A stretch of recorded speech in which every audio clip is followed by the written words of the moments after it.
Jason, this is phenomenal, and not least because another private equity firm already tried to do this deal. That's exactly right. I mean, this is, as you said, sort of the year of the big buyout so far, which candidly, people in the private equity world have been waiting for a long time.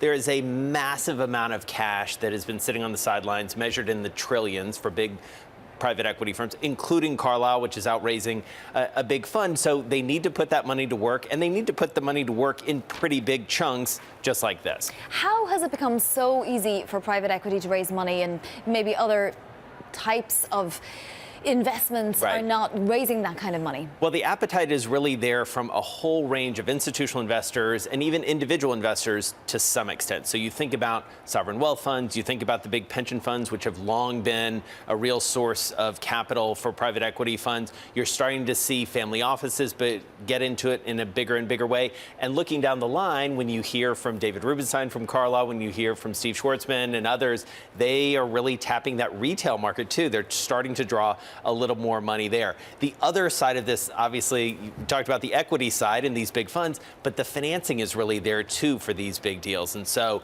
that ultimately is what drives a big buyout market, is not just the equity, not just the cash, but the money that they're able to borrow from banks. And what about targets? Because there can't be all that many targets that are ripe for the picking. I mean, clearly we found another one today. There probably are more out there, but when will it stop? Well, we don't know when it'll stop, and this is very much a cyclical business, right? In the sense that what you're seeing right now, and this is where private equity has really thrived in the past, is what's called a carve-out. And so you've got this company where they tried to do a merger, didn't work out, as you alluded to, for the whole company. And so they start to look at shaving off or carving out assets that they can sell to a financial buyer.